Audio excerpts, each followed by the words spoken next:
I wasn't quite sure what Elspeth wanted me to talk about in terms of the flow of energy, but there are two kinds that I can talk about.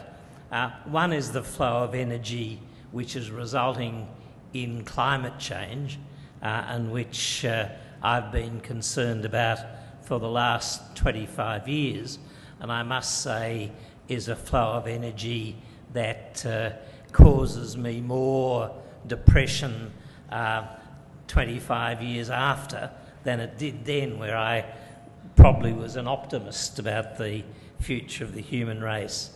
I'm particularly interested in what climate change is doing to small island states, which in many cases are very subject to what is currently occurring.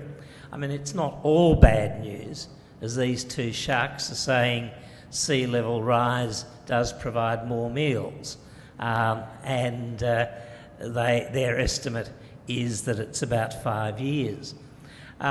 Small island states produce only a tiny fraction of global greenhouse gas emissions, in fact 0.04%. They're especially vulnerable to climate change, sea level rise and extreme events. When the tsunami came across from Indonesia, when it hit the Maldives, it took 10% of their land area and poisoned all their food sources. Now that's a bit like Victoria and southern New South Wales being dropped off Australia in an afternoon. The damage was enormous, but of course the real media story was in another part of the world. Most island nations are dependent on high-cost fossil fuels and very expensive electricity, in some Pacific islands up to $1 a kilowatt.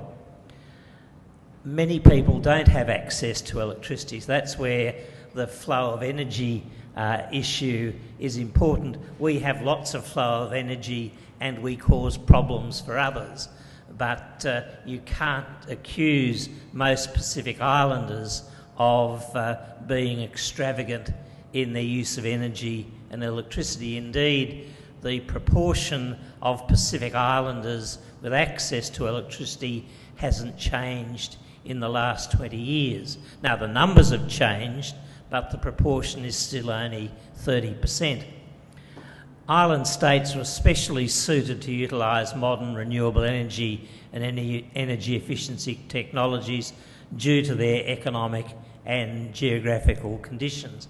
A friend of mine, Naroni Slade, who's now head of the Pacific Island Forum, had a great line. He said, when the tanker comes in, the foreign reserves go out, because in a macro sense, the cost of diesel absolutely ruins these places.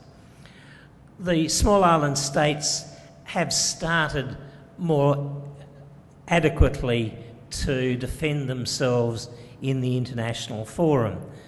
This is Marlene Moses, the ambassador from Nauru, and talking about the fact they're already seeing some of the damages. I haven't got it here, but often when I'm talking about climate change, I have a little teaching tool, which is a metre rule, because most of the atolls are about a metre above sea level. Mount Tuvalu, I think, is 3.9 metres. So it doesn't require much of a wave to cause significant difficulties. Tuvalu, as I said, is about 4 metres high in part, but most of it is only a metre above sea level. And already there have been instances of flooding in Tuvalu, as there have elsewhere, and many of the gardens right along the coast have been impacted by the issue of saltwater intrusion. We have our first climate change refugees. The people of the Carteret Islands in New Guinea are gradually relocating away from their traditional homes. We're not talking about huge numbers of people, at least in the islands. We are in places like Bangladesh. The Prime Minister of the Cook Islands has an important thing to say. It's important we practice what we preach, including addressing the harmful effects on our environment. It's important we get on and do it, do something about it. And one of the things that many of the leaders of the small island states are now doing, and we've been assisting them in so, is demonstrate that they can lead the way. They don't have to wait for the developed world and the developing world to lead them. They can, in fact, achieve a great deal themselves. And there's now been quite a deal of work towards an energy secure Pacific, because we're not just talking about green electricity or whatever, we're also talking about an energy secure Pacific when the cost of diesel is so ruinous for their economies. And the Pacific Islands Forum is talking about the promise of cost-effective, reliable energy services to rural households. As I said before, only 30% of Pacific Islanders have access to electricity. When the sun goes down, that's it for a whole range of productive activities. When in the Marshalls they solarised some of their atolls, families were able to continue to work and interact without running the risk of kerosene burns that is one of the health issues in the Pacific. And places like Tonga and Tuvalu have now committed themselves to significant renewable energy targets and strategies. One thing that people don't understand is the idea of small. Between Easter Island and Saipan, which is just south of Japan, there are 25 utilities, just over 1,000 megawatts of power. 16 of those utilities are less than 15 megawatts.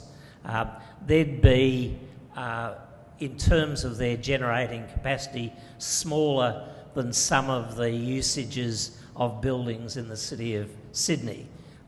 We're talking small, we're talking often technologically in difficulty, without access to the engineering and expert capacity that they need. And if you look at some of those, and I'll mention Tuvalu again shortly, it's 0.9 of a megawatt. It wouldn't be barely able to air condition this building. Tokelau has now become a leader. They have just put solar into their 3 main atolls to meet their electricity needs. It's an $8.5 million project, largely backed by New Zealand. And what they've been able to do is both get electricity, clean electricity, and get rid of their diesel use. There are a number of places that have really done excellent work. A number of parts of the Solomons, both in terms of resorts, in terms of access to the internet, in terms of solar power for communities, and in terms of the top right picture, an ATM. ANZ has solarised their ATMs, which mightn't sound particularly important, but what it means is they now can have ATMs in their villages.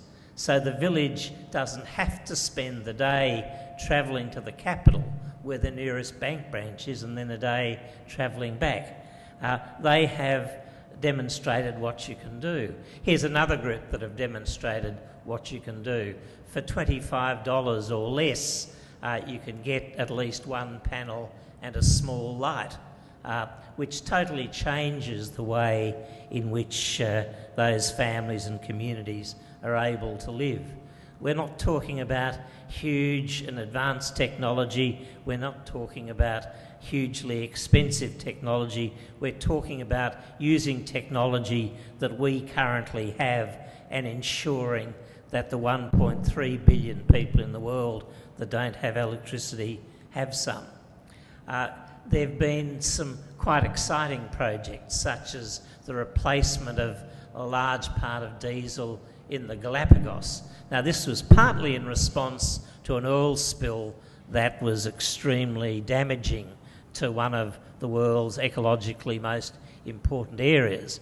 And it's produced a system of wind energy at a price less than the subsidised diesel. It was a great challenge. If you think of a small island, there was not a wharf for them to bring the turbines in on. There wasn't a road up to where the turbines had to go. There wasn't one qualified engineer in the Galapagos. So it was a project from the very early parts of a project. In a number of places, there have been the development of alternative fuels using their own industry, their own coconuts for diesel replacement. Now, a good example of what you can do in these countries with some technical assistance is what's occurred in Afati, which is the island on which Port Vila of Vanuatu is. When you go to Port Vila, as soon as you leave the outskirts of the town, you're in a non-electrified area. At least for the town, they have now got a wind farm with wind turbines that are hurricane resistant. They know the hurricane's coming.